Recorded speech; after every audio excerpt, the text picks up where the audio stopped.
Welcome back to Big Mouth and welcome to Wednesday's edition of the dceu Daily. Yes, I'm wrapped up really warm. I can't be wearing the t-shirt today. It's so cold. So I've been spending the past few days trying to explain to you who was running things on Wonder Woman 2017 and how Wonder Woman 84 is totally Patty Jenkins' baby. So Wonder Woman 84 kind of exposes Patty to the kind of creative and director she is. And Wonder Woman 2017, as we discussed yesterday, is the vision of Zack Snyder and Alan Heinberg, with Patty purely directing the movie, but Zack directing certain scenes, like the No Man's Land scene. So that really is Alan's and Zack's baby, Wonder Woman 2017. Now, I want to explain something else to you about Wonder Woman 84. Wonder Woman 84 started shooting in around 2018. It was greenlit by the old Warner Brothers Pictures regime. So that's very important. The regime that was being run by John Berg and Jeff Johns. So the film was under Jeff Johns' control. Now, this is why it is the movie it is. So I want to assure people who are not happy with Wonder Woman 84 that going forward, this is not what we're going to be getting from the DC Extended Universe, the DC live action universe with its multiverse strategy. Things will be a lot more connective. There'll be a lot more crossovers. And even in Wonder Woman 3, there will be crossovers. It wouldn't surprise me if Superman and Wonder Woman shared a screen in Wonder Woman 3. Nothing more exciting to me than to imagine Gal Gadot's Wonder Woman and Henry Cavill's Superman, soaring across the sky together, flying together. How awesome would that be? I'm going to say one more thing about Wonder Woman flying in Wonder Woman 84. This is something that Wonder Woman's been doing in the comics and animation for generations. Now, I was watching a YouTuber kind of not be happy about her flying, saying, oh, yeah, people are saying she's always flown in the comics, but she's never flown in the movies before Wonder Woman 84. So you've never seen me, thankfully for you, go to the toilet, go to the bathroom before, right? Does that mean I never go to the bathroom? Does it mean I never take a whiz, right? Of course I do. Just because Wonder Woman never flew in BVS and Wonder Woman 2017 and Justice League doesn't mean she can't fly. It's a ridiculous thing to label at the movie. You see, there's some very good criticisms of this film, and I'm sure stuff that Patty will be jotting down and saying, yeah, they've got a point. But some of the criticisms are ridiculous. The criticism of the Themyscira sequence, that it wasn't needed. You could have just said about the truth being an important thing in a piece of dialogue. No, it's important to see young Diana, to see the Amazonian island. It's a beautiful place. Why wouldn't you want to see that? It's beautiful. It's a great sequence. It's one of the highlights of the bloody movie. So shut the hell up. We understand that some people, picking this movie apart, absolutely have an agenda, because Jeff Johns was in huge control of this movie. He was running the DC Extended Universe when this movie was first shot, as I've already explained. So this is why this movie has pacing issues. This is why this movie is a love letter to Dick Donner's Superman. Because, in fact, Jeff Johns worked with the man. It was the first job he had in connection to DC. When you look at the first movie and the second movie, a lot of people are saying it's like two different people directed it. Of course it is. I already explained to you. So that's the situation. So I would expect Patty to have a different co-writer for Wonder Woman 3, and I think maybe it's kind of a curious situation right now, because this was announced a couple of days ago that Wonder Woman 3 was happening and Gal and Patty are returning. It's even claimed that Patty is writing and directing the picture, but Patty's barely referenced the fact that she's returning. I find this really curious, and I think there's going to be more commentary on this later on. I'm not necessarily sure this is a done deal yet. Let's see what happens. But the studio have officially said it. So it's very curious. She kind of commented on someone talking about Wonder Woman 3 and what she should do in it, and she kind of gave the thumbs up or something like that. That's the only kind of thing that she's done or said about the movie. Normally, Gal and Patty are very quick when something's announced to come out and say how proud and excited they are to be doing a picture. So it's very, very curious that they haven't said anything yet. And so we'll be keeping our eyes on that here on Big Mouth and the DCEU Daily and keeping you apprised of that situation. Now, yesterday I read a really interesting article. The NewYorkTimes.com interviewed DCEU head Walter Hamada. I personally think Walter's doing a really, really good job. Unfortunately, people like Patty Jenkins and Margot Robbie haven't helped his situation this year. But as I say, that's the old DCEU. We're heading to a new place. Jim Lee's more involved now, and he'll help your Walter steer the ship into a more connective universe full of crossovers and you know, cameos and things like that. So from Flashpoint onwards, this extended universe, this franchise will be a lot more exciting for DC purists. So wait for that. But there's been a bit of a standoff between Scott Mendelson from, where's he from? He's like a box office analyst. Now, I used to quote tweet him a lot, but he's actually blocked me. I didn't realise he blocked me till I thought, hang on, I haven't seen his tweets lately. Anyway, there's an interesting little standoff here. This is what Scott Mendelson had to say, thanks to a screenshot that I found. All this DC films will have multiple continuities.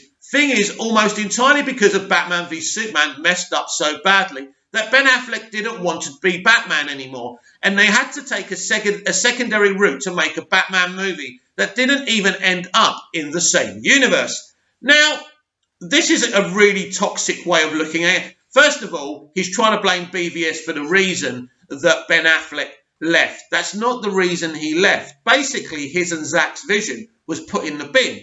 Ben wasn't happy about it. He was suffering with serious alcoholism and he had to step down. And also, the truth be told, when they decided to change tact and not go with Snyder and bring in Reeves and not Ben Affleck's The Batman movie, Matt Reeves wanted his own actor to play Bruce Wayne, which is understandable. So it was never a case of Ben not wanting to do this. Anyway, the brilliant Jay Oliver, as usual, exposes any hatred to the Snyderverse, and this is brilliant. I'm curious where you got this info from, Scott. Did Ben tell you this? Because I was working with him personally just prior to him leaving the project, and not once did he seem like he didn't want to be Batman. His version of Batman in his solo movie would have mad fans proud. Did he really say that? His version of Batman in his solo movie would have... Sorry, yeah, he didn't say it properly, but I'll say it again. He didn't... Basically, right, what he's saying is, I was working with Ben prior to him leaving the project, and not once did he seem like he didn't want to be Batman. His version of Batman in his solo movie would have made, not mad, would have made fans proud. Yeah, so again, Jay Oliver exposes another hater, and this all comes from, you know, the interview with the NewYorkTimes.com with Walter Hamada, and him kind of spelling out. Now, I've done some research. It does look like from 2022, they are looking to give us 6 films a year. Now, 4 will be released theatrically and 2 a year will be released on HBO Max. And one of those projects is rumoured to be Batgirl. Now, you've got to be very careful with this New York Times article. Even though the interview, the words from Walter were really great and positive, and it was great to hear that he's changed a lot of things going on at Warner Brothers and how there's less secrecy now and there's more kind of communication around the whole studio, and before that wasn't the case, which led to problems with the DC Extended Universe, as we saw. So what Walter had to say was really positive, and I want to make it clear, it's not Walter who was saying that Zack Snyder's Justice League is a cul-de-sac that leads to nowhere. Now, this has triggered fans a great deal, and it's triggered me. And then Scott Mendelson blaming BVS for this situation is mad. Let me explain to you why Jim Lee and Walter Hamada are taking the multiverse strategy. because the Snyderverse was polarizing, and it wasn't what a lot of hardcore DC fans wanted. You see, different fans of different things like different elements of franchises and these DC characters. And some people didn't like what Zack was doing. It's triggered comic book writers. So, instead of binning Zack Snyder, Walter Hamada and Jim Lee brought Zack Snyder back. Or should I say, Jim Lee was very, very important in that situation. But it was actually John Stankey at AT&T and Warner Media who ordered the Snyder Cut to be streamed on HBO Max directly. So Zack has nothing to do with Warner Brothers Pictures and the people who work there. He doesn't even have anything to do with Walter Hamada. This is directly to do with Jason Kilar and Sarnoff and John Stankey. And a bit of history for John Stankey is basically the CEO chairperson of AT&T. And they have a proud history of customer service, of customers, being happy and them talking to customers.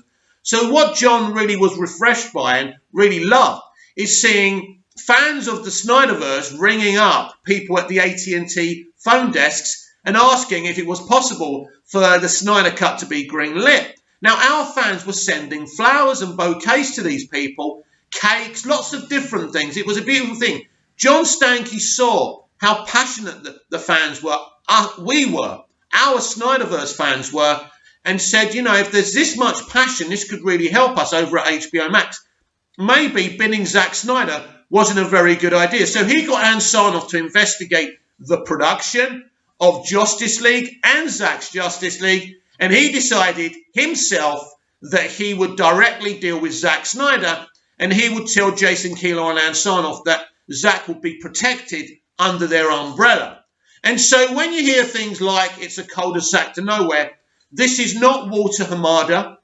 This is a journalist who's just interviewed Walter Hamada, then narrating over the piece, giving his own twisted agenda. And I think this is the miscommunication here. And it's also motivated us again to talk about bringing back the Snyderverse. Because what happens is, haters, when you push us, we'll push back harder.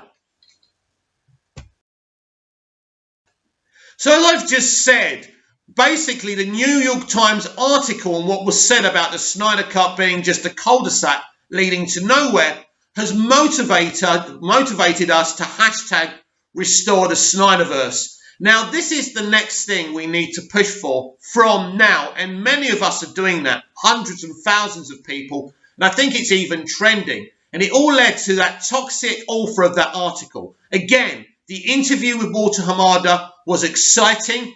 Him saying that, no one's ever attempted to do this multiverse strategy before in the film universes, whether it be the MCU or the DCEU. Now, I know that the MCU are going down the multiverse strategy as well, but that's about cameos and, fan moments. This is about changing things to make it a more connected universe and have all these different Earths colliding with each other. He also spoke about having, Earth 1, Gal Gadot's Wonder Woman is in Earth 1, and then you got Matt Reeves, the Batman, in Earth 2. And where's Michael Keaton's Batman? Is he on Earth 2 as well? I don't think so. He must be on another Earth. So the stuff that Walter was talking about, having 4 theatrical movies every year and 2 on HBO Max, again, is really exciting. Now, someone said having Batgirl on HBO Max isn't very good, and they'd rather see a Batgirl movie on the big screen. It makes no difference to me. It can be made with the same budget. It's very exciting, and we'll see how that ends up. But anyway, comicbook.com very kindly have been talking about the fans hashtagging Restore the Snyderverse. Restore the Snyderverse, fans declare Zack Snyder's Justice League DCEU canon. Man of Steel, BVS, and Zack Snyder's Justice League, yes, are all canon. We already know that. Calling for Warner Brothers to restore the Snyderverse after studio executives reportedly described the Snyder Cut as a storytelling cul-de-sac, a street that leads to nowhere. The story from the New York Times comes after Snyder, who has nearly completed his anticipated director's cut of Justice League, releasing on HBO Max, said his never-before-seen version of the superhero ensemble is set slightly elsewhere in the DC Extended Universe. But put plainly, Warner Brothers presently acknowledges theatrically released Justice League completed by Joss Whedon as the version that is canon. No. That's not true. Patty Jenkins has even said all the DC directors don't see it as canon.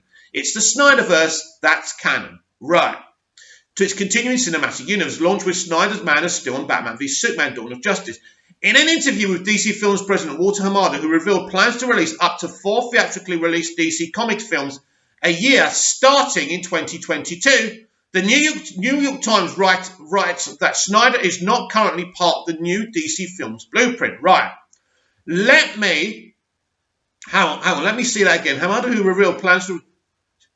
Yes, in 22. The New York Times writes that Snyder is not currently part of the new DC Films blueprint. Right. Let me explain something to you. That is not Walter saying that, as I've already explained. That is the author being a bit toxic. But right, he's not part of this strategy that's going on right now. That's different. But what Zack's doing is part of an Elseworld to continue the Snyderverse. Now, this will be explained much better when the multiverse strategy is implemented in Flashpoint. Then we'll understand where Zack's universe stands in the multiverse strategy. It is my belief that Zack Snyder will return to do more Snyderverse projects within the DC Extended Universe that Christopher Nolan and David Goyer started. And I don't want you guys and girls and everybody else to worry about that. This is going to be so successful. John Stankey and the others at Warner Media and AT&T have got Zack's back. There's no question about that. We will get more. And us getting more Snyderverse doesn't stop other DC projects happening within this multiverse strategy. So everyone gets something. So what's the point of being so toxic continually to Snyder? Last month, Snyder told Ping Pong Flicks that he has no expectation that there would be more movies than this, referring to his pricey Zack Snyder's Justice League releasing as a 4-part epic on HBO Max streaming service. If sequels happen, that would be amazing, but that bridge is far away. Frankly, I'm cool. Again, let me stop. Zack Snyder isn't cool. Of course he's going to say he's cool. Of course he's going to say he has no expectations. He has to say that until they work out the numbers for the release of the Snyder Cut on HBO Max. He's not cool. He's a cool guy. I love him. But he is desperate for this. He didn't manipulate this whole situation to get his cut viewed on HBO Max to walk away quietly. If that was the case, he wouldn't have been teasing us with pictures of the film over on Vero. He wanted this desperately. He wanted us to push for the cut. And us and Zack got it together. He's like Kaiser Soze in The Usual Suspects. He's the one who looks like he's in the background, but really he's the big boss. And Zack is the big boss behind this. He's not cool about this. He wants this. We want this, and we're going to get it. I assure you. And if it doesn't happen, which I'm telling you it will, in fact, anyone who doesn't think it's going to happen, I will bet you £100, forget pounds week, sterling. I will bet you 100 sterling this will happen. And if I'm wrong, I'll pay up. With all the new version of Justice League realising a vision that went unfulfilled when Snyder had to step away from the superhero ensemble, Snyder told the film junkie his Snyder Cut is slightly elsewhere in the growing DC multiverse. And this is the thing we keep on talking about, Elseworld. It's in an Elseworld. And when a Flashpoint happens, that he will be in his own Elseworld universe to do whatever he wants. This, my friends, is the plan, and it's got so much logic behind it. Just because with this version of Justice League, I kind of just do my own thing, a lot more than I did in the DCEU films. Snyder also told the film junkie that nothing exists right now when asked if Warner Brothers approached him about connecting Zack Snyder's Justice League to future films in the DCEU. Zack said, I don't think anything's going to happen right away, but Jim Lee and I have talked about quite a bit, and we talked a lot about maybe doing a book or a comic book down the road. Snyder said, but we haven't locked anything in. If it's a thing that would be interesting to the fandom, they can always ask Jim about it last. But I would absolutely love to do a comic book. When Snyder was last on Vero to reveal whether Zack Snyder's Justice League is canon with the DCEU, which launched blockbuster franchises led by Snyder's picks for Wonder Woman, Gal Gadot, and Aquaman, Jason Momoa, Snyder answered That's up to you. It's canon. No one's ever going to say officially it's canon if that's what you're expecting. But that's exactly what's going to happen. That's what's going to happen. It is canon. Justice League isn't canon, right? It's gone. It's dead. They've got rid of him from the whole studio. He's gone. Justice League is not a thing. That's why as soon as I heard Zack Snyder's Justice League was going to be on HBO Max, right here on this channel, I broke my Blu-ray of Justice League in two. So there's nothing to be concerned about here. Zack Snyder's Elseworld will be set up in Flashpoint. We will know who belongs in what Earth by the end of that film. This is why this multiverse strategy, for me personally, is so exciting and so important. But Snyderverse fans, fellow Snyderverse fans, you have absolutely nothing to worry about. Remember, you can tag me on Twitter and follow me on Twitter or at Smoothies. Let me start again. Oh my God, what is wrong with me? Must be all this stuff I'm wearing. Right, you can tag me on Twitter at Movies TV Mad. You can follow me on Twitter at Movies TV Mad.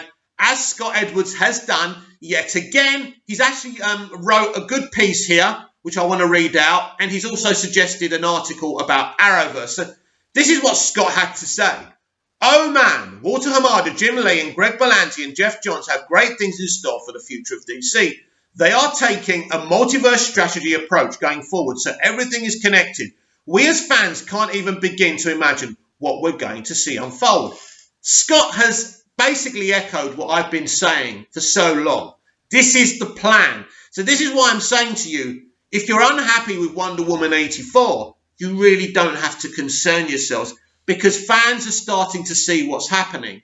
And really, this franchise resets itself in a more connective, exciting way from Flashpoint. And that's something we should all be excited about.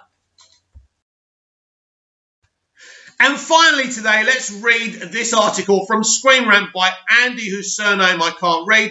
This is an article, again suggested by Scott Edwards. How John Diggle's Green Lantern could massively expand the Arrowverse. John Diggle's evolution into Green Lantern needs to happen in the near future, as it would massively help the Arrowverse expand into new territories. I think that's exactly what's going to happen, but I think John Diggle could actually be involved in the Green Lantern straight to streaming on HBO Max series. If Arrow's John Diggle gets to fulfill his evolution in Green Lantern, it would massively benefit the Arrowverse as it progresses further. Through years of speculations and partially campaigning, a lot of fans have wanted to see David Ramsey's character become a member of the Green Lantern Corps. This is all because of the similarities that Diggle has with the Green Lantern John Stewart, from Ramsey's character being both from a military background as well as other traits to Stewart. Things got even more interesting during the Elseworlds crossover when John Wesley Shipp's Flash from Earth 90 essentially confirmed that Diggle is a Green Lantern. During the three-part event, Flash 90 recognized Earth 1's Diggle and asked where his ring was, realizing that things were different from Earth 90. In Arrow Season 7, Diggle was pretty much confirmed to be an amalgamation of John Stewart as his stepfather Roy Stewart, who is John's grandfather in the comics, interesting, made his debut in the Arrowverse as the Green Arrow series got its series finale. Long-time viewers were finally given a payoff or more of a tease of Diggle's destiny as Green Lantern in the character's final minutes. A mysterious box from space crashes nearby him, and as Diggle opens it, a green glowing light shines upon his face. While a ring is never seen, it definitely was one, as Diggle's next adventure is teased upon before cutting away from him. While Arrow's story is over, Ramsey's time in the Arrowverse definitely is not, as he's slated to come back next season. Not only will Ramsey direct 5 episodes across the franchise, but Diggle will also pop up on the various shows like The Flash, Legends of Tomorrow, and more. While it remains to be seen if Diggle will be suited up as Green Lantern at this point, the Arrowverse needs him to become the Emerald Knight.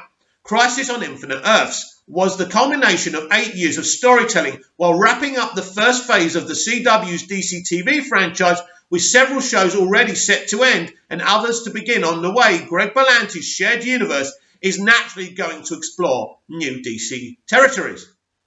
One of the corners of the DC universe that the Arrowverse doesn't frequently explore is adventures in space. While alien races like Kryptonians, Daxamites, Dominators have been present in the franchise, it's mostly on Earth that these stories are executed. Now that Diggle is more or less becoming a Green Lantern, there are so many new worlds that they can introduce from that mythology. OR was now a natural way to be incorporated, since Diggle would obviously have to be initiated into the Green Lantern Corps.